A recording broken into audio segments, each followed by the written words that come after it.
ये लोग होश में है कि बहक रहे हैं लोग, इतनी भीड़ में कौन किसे देख रहा है।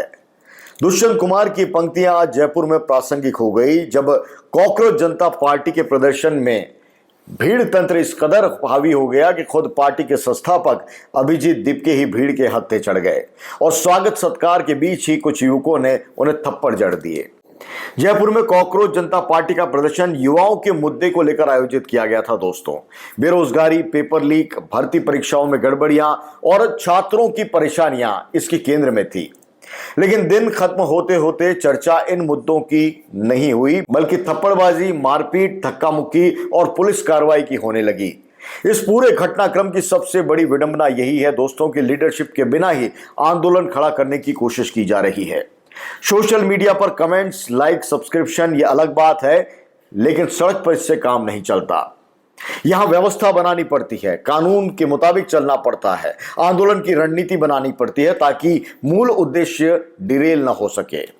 जयपुर पहुंचे सीजेपी के संस्थापक अभिजीत दीपके को स्वागत के दौरान ही कुछ युवकों ने थप्पड़ मार दिया। देखते ही देखते पूरा माहौल बिगड़ गया और बाद में जिन युवकों ने थप्पड़ मारा उनके साथ भी भीड़ ने जमकर मारपीट कर दी। मंच से ही अभिजीत दीपके लोगों से उन्हें छोड़ देने और हिंसा न करने की अपील करते हुए दिखाई दिए, लेकिन मामला थमा नहीं। भीड़ के बीच पत्रकारों के साथ धक्का मुक्की हुई, हाथापाई की शिकायतें भी आई और कुछ मोबाइल चोरी होने की मामले भी सामने आए। हालात ऐसे बने कि पूरे कार्यक्रम में अफरा तफरी फैल गई। आखिरकार पुलिस को दखल देना पड़ा और बाद में अभिजीत दीपके को तुरंत फुरत में प्रदर्शन स्थल से रवाना होना पड़ा। प्रदर्शन स्थल से रवाना होते हुए अभिजीत दीपके ने क्या कुछ कहा, आइए आपको सुनाते हैं। हमारा जो आज जयपुर में आंदोलन हुआ है बहुत ही बड़ा हुआ है और इसके बाद हम सब लोग जंतर मंतर जा रहे हैं दिल्ली, और बिना धर्मेंद्र प्रधान के इस्तीफा लिए हम लोग वहाँ से नहीं हटेंगे। Dharmendra Pradhan must resign. NEET में जो इन बच्चों ने आत्महत्या की है उस पर क्यों मारा आप कर रहे हैं? किसने क्यों मारा आपने? ये मच्छर जिहादी मानसिकता के लोग। कौन? ये अभिजीत जो आया है। हाँ? ये बिना फालतू में देश में पेपर लीक को बुला रहा है, बरगला रहा है। कोई पेपर लीक के पीछे इनके बहाना है। पेपर लीक के उनके पास बहाना है। मैं जयपुर से हूँ, मैं राष्ट्रवादी हूँ, किसी पार्टी से कोई मैं। तू इधर आना मच्छर, अभी बताऊँ तेरे को मैं क्या हूँ। राष्ट्रवादी हूँ मैं। इस पूरे घटनाक्रम में दोस्तों सबसे जरूरी बात यह है जिसे कहना चाहता हूं कि किसी भी तरह की हिंसा गलत है। अभिजीत दीपके को थप्पड़ मारना भी गलत था और उसके बाद में भीड़ द्वारा उन युवकों को पिटाई करना भी उतना ही गलत था। लोकतांत्रिक आंदोलन में हिंसा की कोई जगह नहीं होनी चाहिए, लेकिन इसके साथ ही कुछ जरूरी सवाल भी हैं जिनसे बचा नहीं जा सकता।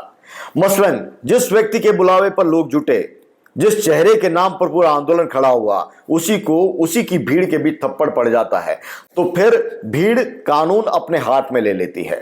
पत्रकार सुरक्षित महसूस नहीं करते, चोरी की शिकायत आने लगती हैं, पुलिस को हालात संभालने पड़ते हैं। ऐसे में सवाल उठना स्वाभाविक है कि आखिर आयोजन की तैयारियां कितनी मजबूत थी, क्या प्लानिंग थी। दोस्तों, युवाओं के मुद्दे बिल्कुल सही हैं, इसमें कोई दो राय नहीं है।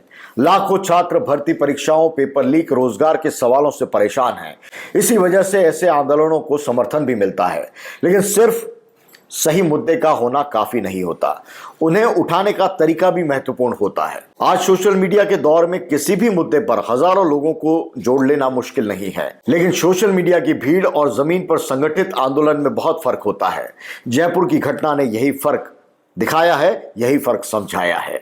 किसी भी आंदोलन की ताकत सिर्फ भीड़ नहीं होती, उसकी ताकत उसका संगठन होता है। यह पता होना चाहिए कि कार्यक्रम कैसे चलेगा, सुरक्षा कैसे होगी, मंच पर कौन पहुंचेगा, भीड़ को कैसे संभाला जाएगा, अगर कोई विवाद होगा तो उसे कैसे रोका जाएगा। अगर आयोजकों को ही पता नहीं है कि भीड़ में कौन समर्थक है, कौन विरोधी है और सिर्फ कौन माहौल खराब करने आया है, तो ऐसे आंदोलन आसानी से नियंत्रण से बाहर हो सकते हैं। यही वजह है दोस्तों कि इतिहास में सफल आंदोलनों ने पहले संगठन को बनाया है, फिर संघर्ष किया है। बिना तैयारी और बिना मजबूत ढांचे के आंदोलन अक्सर चर्चा तो बटोर लेते हैं, लेकिन बदलाव नहीं ला पाते। सीजेपी अभी एक सोशल मीडिया मूवमेंट से आगे बढ़कर जमीन पर अपनी जगह बनाने की कोशिश कर रहा है, लेकिन जयपुर की घटना ने साफ कर दिया कि केवल उत्साह से काम नहीं चलने वाला। अगर युवाओं की लड़ाई को लंबे समय तक आगे ले जाना है तो मजबूत संगठन, स्पष्ट नेतृत्व और अनुशासित कार्यशैली ये तीनों चीजें बहुत जरूरी हैं, वरना खतरा यही है कि असली मुद्दे तो पीछे छूट जाएंगे और हंगामा सुर्खियां बनता जाएगा। जयपुर में जो घटनाक्रम हुआ वो वाकई चिंता पैदा करता है। बेरोजगारी, पेपर लीक, छात्रों का भविष्य पर चर्चा होनी चाहिए थी, लेकिन पूरे दिन सबसे बड़ी खबर थप्पड़, मारपीट और हिरासत बन गई।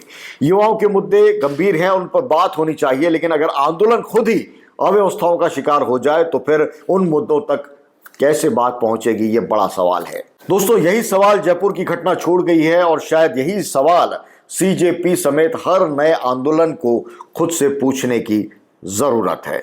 एडिटर्स टेक में इतना ही, मुझे दीजिए इजाजत। इस पूरे मामले पर आपकी क्या राय है, कमेंट बॉक्स में जरूर लिखिए, अपनी राय शेयर कीजिए। नमस्कार।